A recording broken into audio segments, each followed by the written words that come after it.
Hello, hello.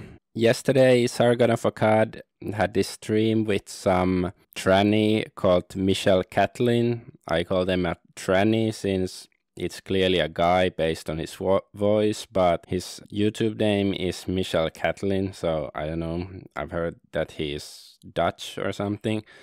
But anyway, I think Michelle did a decent job of criticizing Sargon during the stream, and Sargon is just proving himself to be, I don't know, more of an asshole or idiot. I don't even know how to describe him. Okay, first of all, I guess I have to at least mention one thing that I agree with Sargon on, and it's that he said that he thinks Richard Spencer's alt-right EU is a bad idea.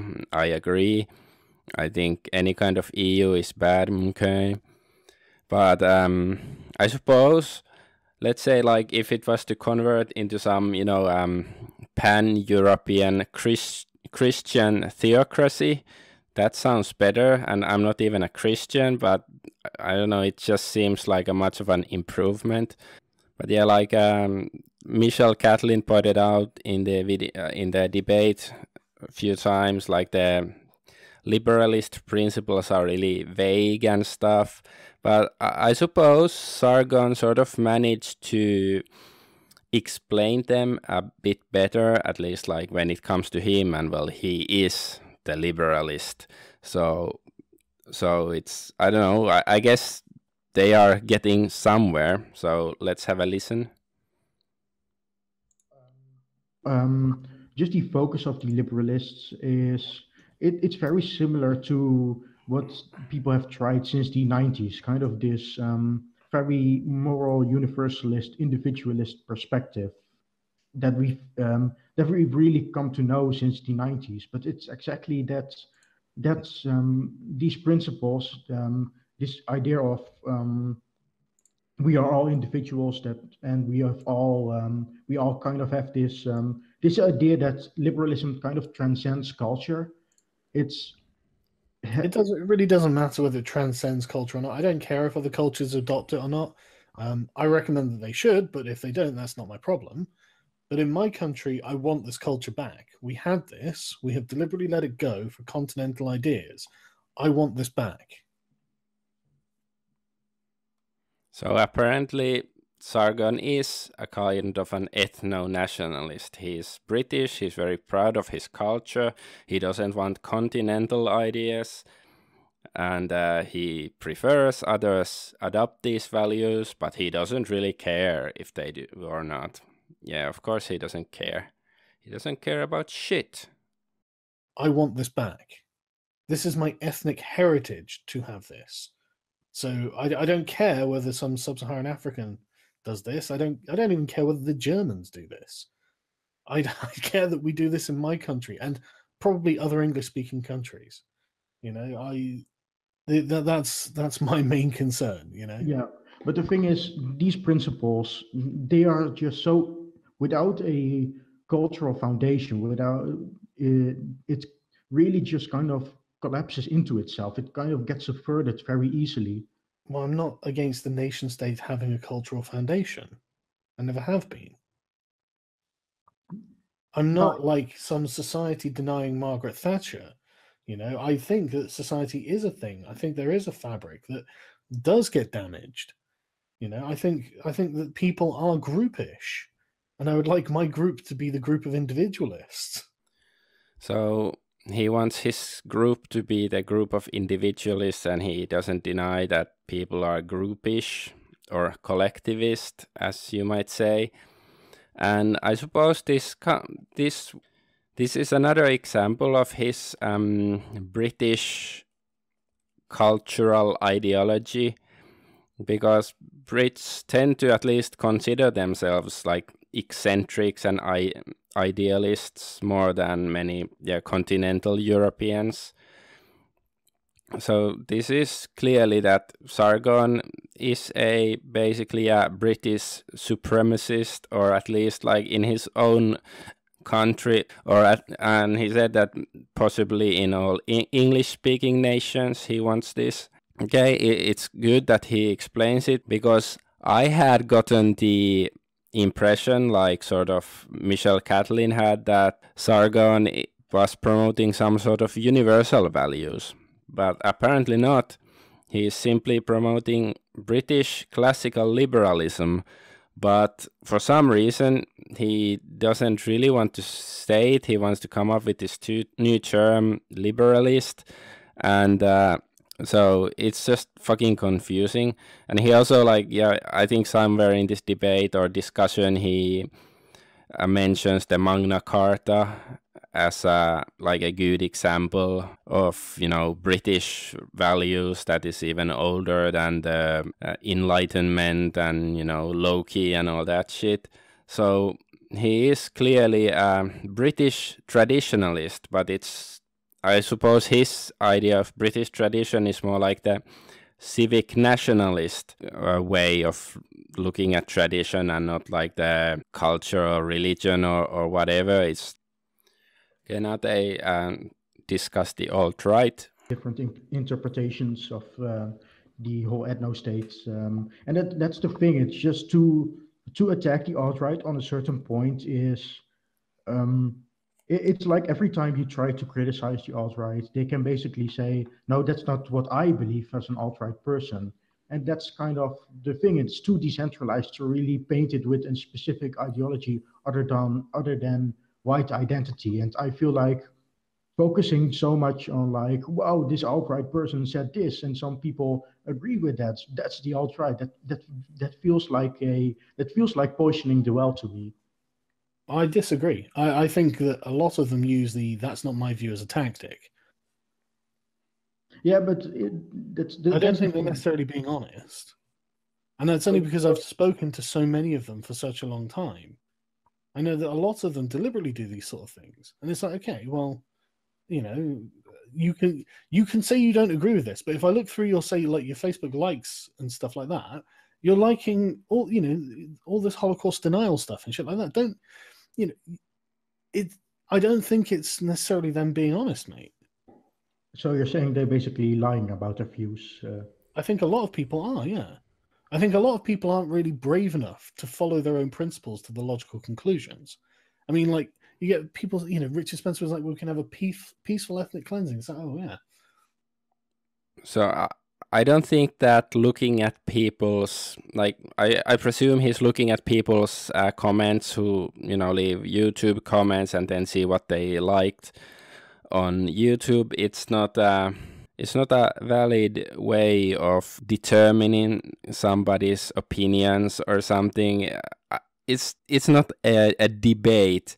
If it's just random people on YouTube or wherever on the internet just writing some, you know, trollish comments, it's not a proper argument. He should actually, you know, focus on videos or debates if you want to, you know what the alt-right thinks. And yeah, the comment about, you know, if they take their values to the logical conclusion, like how about Sargon applies to it. So he's a fan of British Enlightenment, classical liberalism. If he wants a Britain with that sort of values, he should be against bringing lots of Indians and Pakistani and whoever to his country. Like, you know, a few certainly, like a small minority of people from vastly different cultures, I think that's acceptable. I'm not like a proponent of some 100% racially pure ethno-state. This is the British way. It has been self-defeating. Like, first they have the empire and then they conquer and colonize countries like India or Hong Kong, or, well, it's not a country, but anyway. And then they bring those people to their own country because now they're British subjects. Look where they're ended now, like, you know, the Rotherham rape gangs by Pakistanis and all of that. And, well, it's because of, I suppose it's because of these British values, like you're a British subject, so you're a citizen now, so you have to abide by our, you know, culture. But of course, they won't. Like, if you have a load of people from somewhere, you know, from Asia or whatever, they have their own culture and they won't adapt. Like, not if you have loads of people like that, but if he were to take his, you know, I want Britain to have these Enlightenment values, then he has to deport loads of these Pakistanis and whatnot, like many of whom might have even been born in like England or something, but still they might be culturally more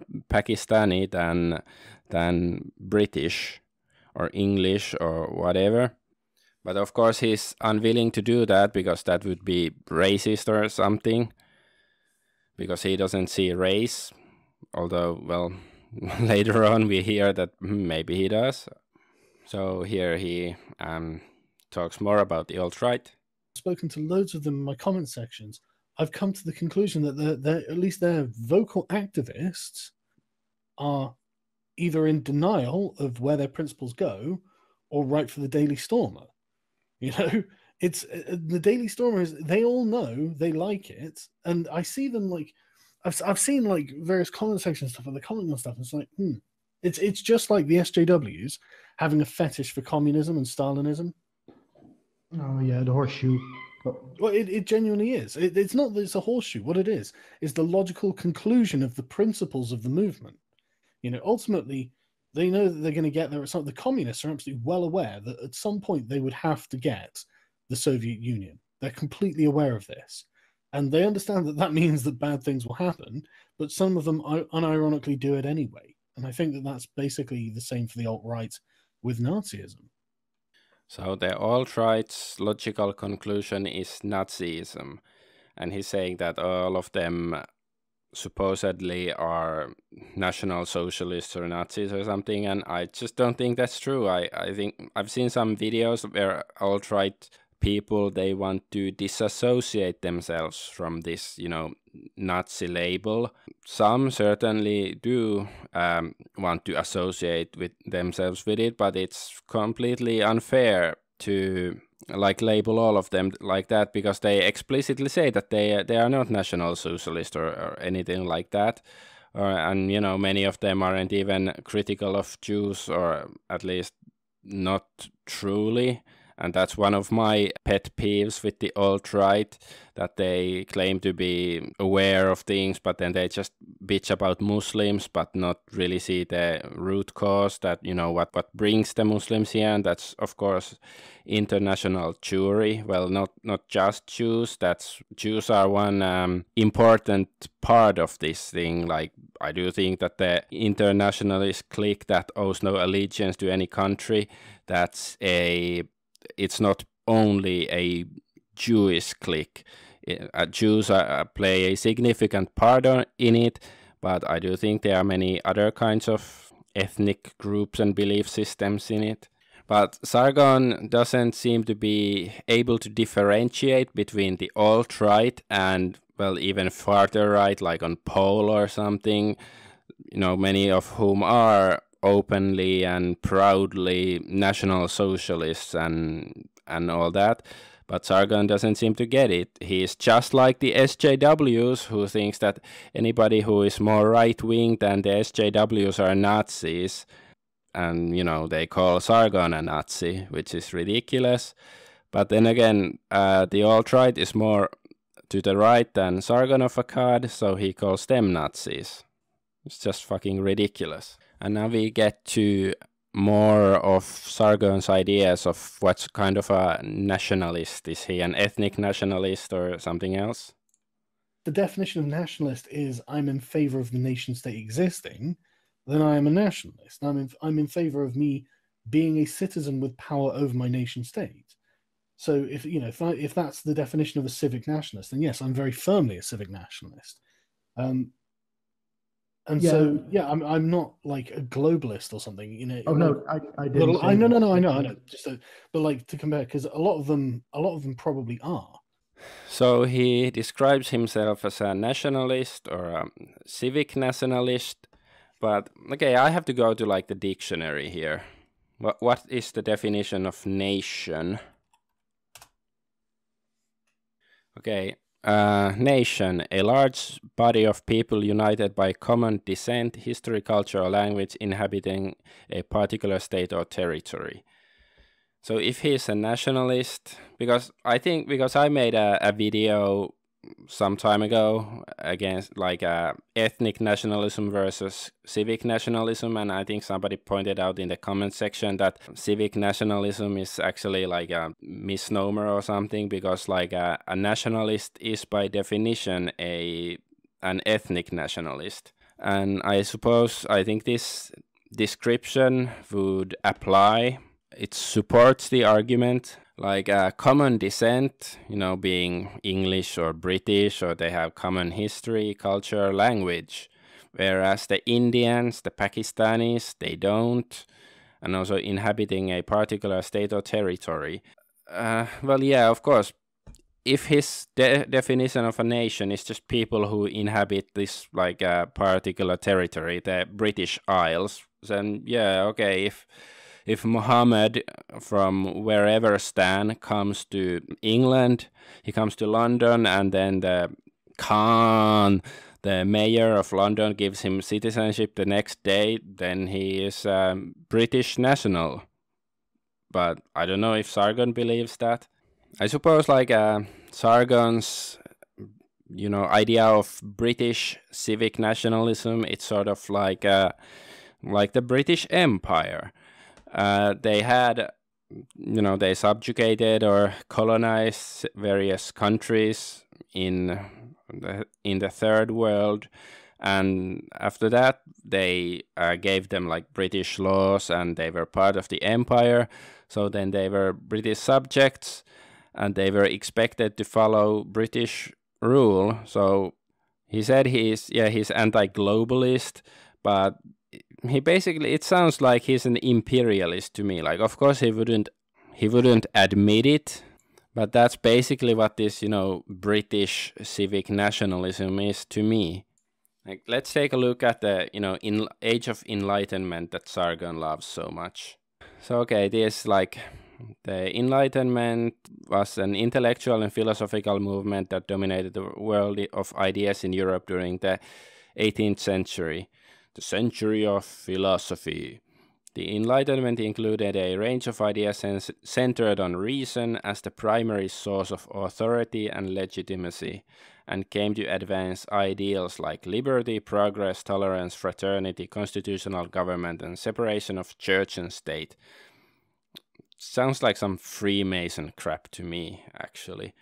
But anyway, like, just, yeah, liberty, because, well, liberty, like, to take liberties is like implies that you are doing something wrong, like you are taking a liberty to do something that is not usually allowed. It's just like a liberty to do what exactly, like the same as freedom, but liberties I think is even more insidious. And progress, what sort of progress? Like the progressives, SJWs, they like progress, so you have to define. And tolerance, what are you tolerating? Because like Sargon doesn't seem to be tolerating Nazis, just like the SJWs. Fraternity, I don't know what that even means unless you're a monk or a Freemason, or the realizing that you actually have a brother, which is just, family. Constitutional government, I suppose I'm not against it, but I'm not like those Americans who think that the Constitution is some holy book and, they worship it. That's silly. And separation of church and state, well, you can make arguments for it or against it. Like, of course, this is just a very brief description of this, but I'd like Sargon, since he's always harping on about how great the Enlightenment was and how he loves Loki and Max Payne and all those people. Like he should make a video explaining to us masses who haven't read Loki. And yeah, I know it's pronounced Locke. Well, not really. Because did you know that John Locke was actually a descendant from the bloodline of the Norse god Loki, but he changed his name to a more British form, or his, one of his ancestors did, because like a lot of Jewish or Dutch immigrants that went to America, they also Americanized their names. So yeah, that's why it's like, so Loki is actually correct. That's like the truth of the matter. But anyway, yeah, why doesn't Sargon make a video like, describing this? Maybe he's made some, but I don't know, like he's always harping on about these things, that they're so fucking important, but you should explain to us rubes that haven't read Loki and all these wonderful people that, what are they actually advocating for? And not just some generic, like, freedom and tolerance and whatever. Like, you have to explain it in a very, like, a practical sense. And yeah, here is the national variations of the Age of Enlightenment. This is Great Britain, England. The very existence of an English Enlightenment has been hotly debated by scholars. The majority of textbooks on British history make little or no mention of an English Enlightenment. Some surveys of the entire Enlightenment include England and others ignore it, although they do include coverage of such major intellectuals as Joseph Addison, Edward Gibbon, John Locke, Isaac Newton, Alexander Pope, Joshua Reynolds, and Jonathan Swift. Roy Porter argues that the reason for the neglect was the assumption that the movement was primarily French-inspired, that it was largely a-religious and anti-clerical, and it stood in outspoken defiance to the established order. Porter admits that after the 1720s, England could claim few thinkers to equal Diderot, Voltaire, or Rousseau. Indeed, its leading intellectuals such as Edward Gibbon, Edmund Burke, and Samuel Johnson were all quite conservative and supportive of the standing order. Porter says that the reason was that the Enlightenment had come early to England and had succeeded so that the culture had accepted political liberalism, political empiricism, and religious toleration of the sort that intellectuals in the continent had to fight for against powerful odds. Furthermore, England rejected the collectivism of the continent and emphasized the improvement of individuals as the main goal of enlightenment. I don't know, like, did Sargon write this, or did he get his idea of promoting enlightenment from this article? Like, maybe he hasn't actually even read Loki, and he just read this article, like this, I'm gonna use this as the basis for my arguments. Yeah, dude, this is... Because, as I understand it, John Locke, he actually was a devout Christian, and he said that atheists suck deeper ass than Muslims, basically. That's an actual quote. But yeah, he was, he was very against atheism. And, the academics are not even sure, like, if the Enlightenment even existed in England or not. Like, yeah, there were few ideas, few people with these ideas promoting them, but yeah, did the society accept them overall? And so I don't know, like, I'm certainly no expert when it comes to the Enlightenment and stuff. I don't know a great deal about the the finer details of it, but since that's the stuff that Sargon is always talking about, he should explain these things so we understand, because he's clearly an expert. He understands, he's read all of these guys and he understands it so well. So please explain it to us so we can follow his liberalist ideology, so he can guide us to the truth, since I haven't read all of these people. I don't know all about the English Enlightenment, and I have read Jean-Jacques Rousseau. I have read Au contrat social du droit politique. I read it in high school. Not in French, though. So anyways, the Enlightenment happened in the 18th century, and that was the time of the British Empire. And I'm just wondering, like, I'm not saying like, oh, because it happened during the same time as this other political thing, then they must be, you know, one causes the other or something. But I'm just wondering, like, how do they manage to put together these, you know, things that at least to me seem contradictory, like this idea of liberty and tolerance and all of that, and freedom of the individual, but then there's the British Empire that wasn't so promoting all of these values in many ways. So how do they fit together? This is so the origins was 1497 to 1583 was the origins of the original British Empire, and this is interesting. At the same time, influential writers such as Richard Hakluyt and John Dee were beginning to press for the establishment of England's own empire. So it says that John Dee was the first one to use the term British Empire. And John Dee, of course, was this like a famous or infamous occultist. So such, you know, scientific rationalist Enlightenment values. And, you know, Isaac Newton, he also practiced Kabbalah and stuff like that. So I don't know, like all of this rationalism and science and Enlightenment, I just don't buy their, I think their, you know, appeal to we're so reasonable is just, you know, a marketing tool basically. And this guy, Richard Hakluyt, I don't know how to pronounce his name, but it sounds like, you know, you got some phlegm in your throat and you're trying to get it out. Yeah, I don't know. Well, that's an achievement to have a name like that. And like here, in 1578, Elizabeth I granted a patent to Humphrey Gilbert for discovery and overseas exploration. That year, Gilbert sailed to the Caribbean with the intention of engaging in piracy and establishing a colony in North America, but the expedition was aborted before it had crossed the Atlantic.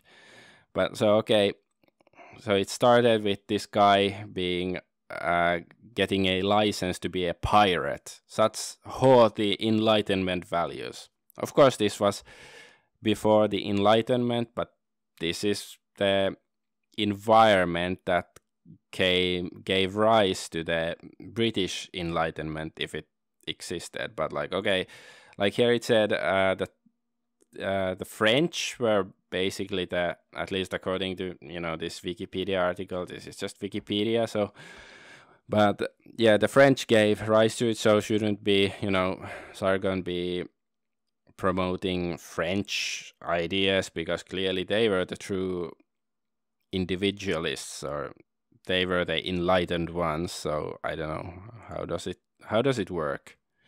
Like, please explain these things to me. And yeah, I'm not alt-right. In case Sargon watches this video, I am not alt-right. I am not alt-right. I am not alt-right. Not everybody who is critical of Jewish nepotism is alt-right. Not everybody who is for ethnonationalism is alt-right. So okay, the British Empire, they first engaged in slave trade and stuff, but here it says somewhere later that they abolished slavery in the early 19th century. So at least, okay, I'll grant them this. This is like a good Enlightenment value that they actually implemented, but still it's not, I'm not convinced that they, you know, sure, there were all these staunch individualist thinkers in England, I suppose, but did they actually, like, was the Enlightenment anything more than, you know, this book club by intellectuals where they shared these haughty ideas with each other? But did it actually affect the society in some way? Like, did they manage to, you know, make the British Empire into more like individualistic and promoting personal freedoms of individuals more? Yeah, 19th century, like there was like the opium wars in China, like the British were selling opium to the Chinese people, but when the Chinese government said no, then British, they started the war and won the war because they had, you know, superior weapons and stuff, and then they got hold of Hong Kong and stuff.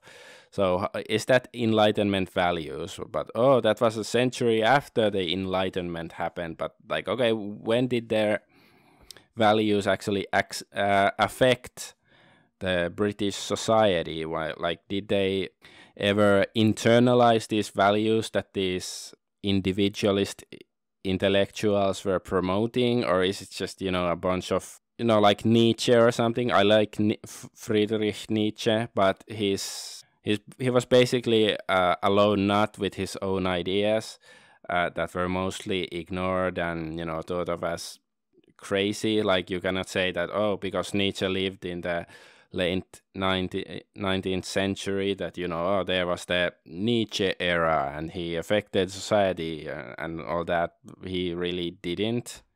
So are these philosophers any different? These enlightened philosophers? Like, maybe they are.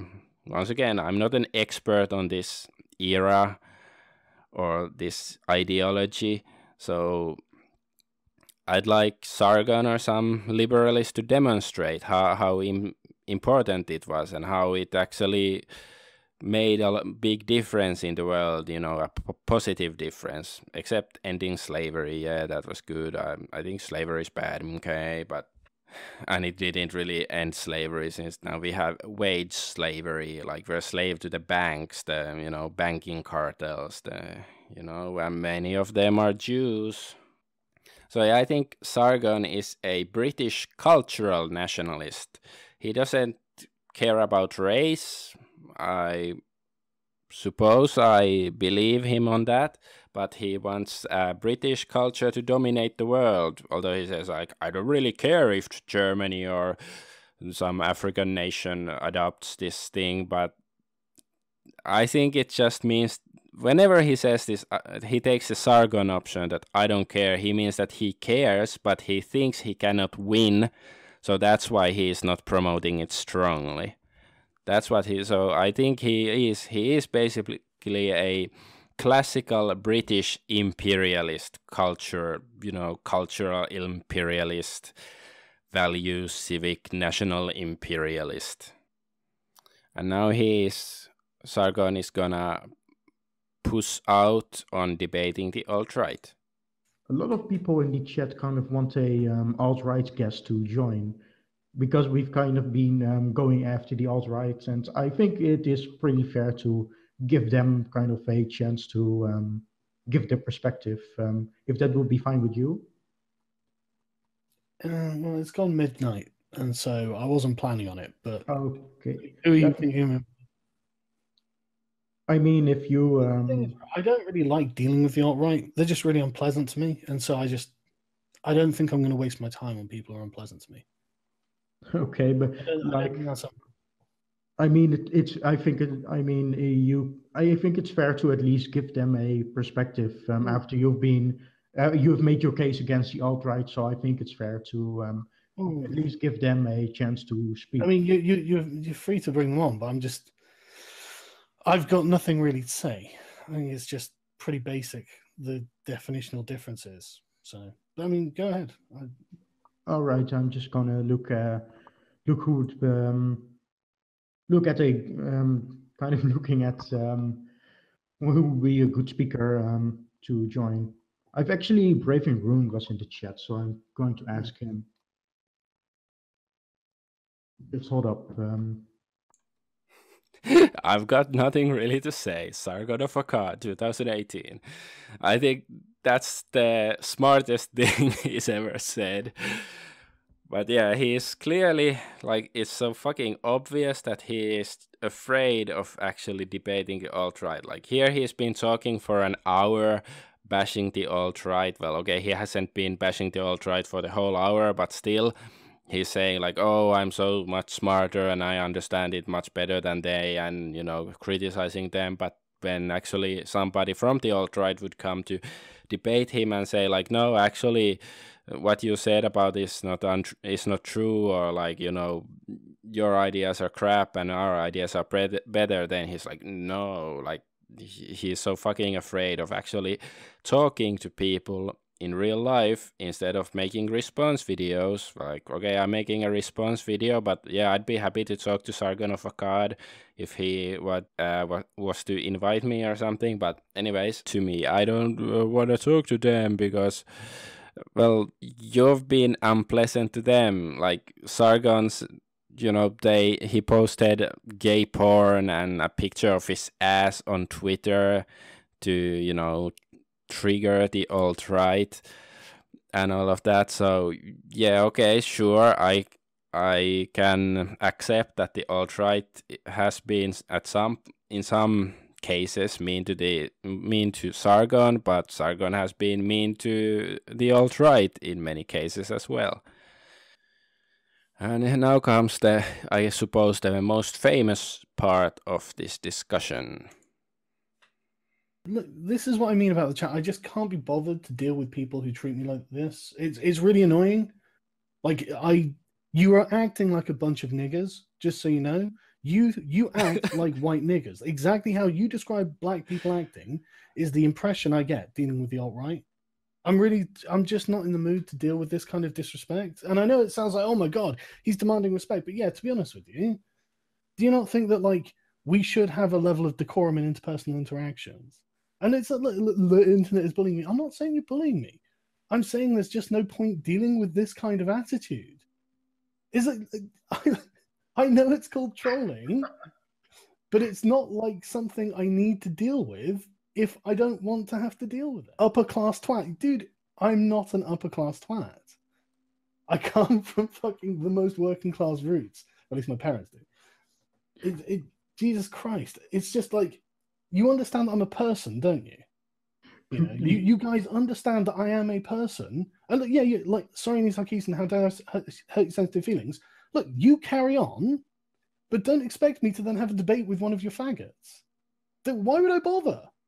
Like, why would I bother? You act like an upper-class type now. Maybe you're just acting like a nigger, mate. Have you considered that? Do you think white people act like this? White people are meant to be polite and respectful to one another, and you guys can't even act like white people. It's really, like, amazing to me. It's genuinely amazing to me. So the alt-right are acting like niggers and white people are supposed to be polite. So apparently now he admits that white people exist, or the white race exists. Like, I know to like certain extent he is using the alt-right's own arguments against them or something, but still he is admitting that the white people exist. Like, he should stick to his, you know, what is white anyway, if he really believes that. But yeah, he's saying, I'm a person, you have to respect me, or I don't like this disrespect. Once again, if you can't handle the fucking trolling, stay out. Like, what's Sargon famous for? Like, I wouldn't even rape you. He's said in many videos that I'm just shit posting, dude. And now he suddenly wants to be like this, you know, serious politician and this intellectual or whatever he wants to be, and expect people not to troll him. Like, is he fucking retarded? I have to mention again, posting interracial gay porn on Twitter, and also like back in 2015 already, he just used to, you know, mock people who criticize Jews and Jewish nepotism.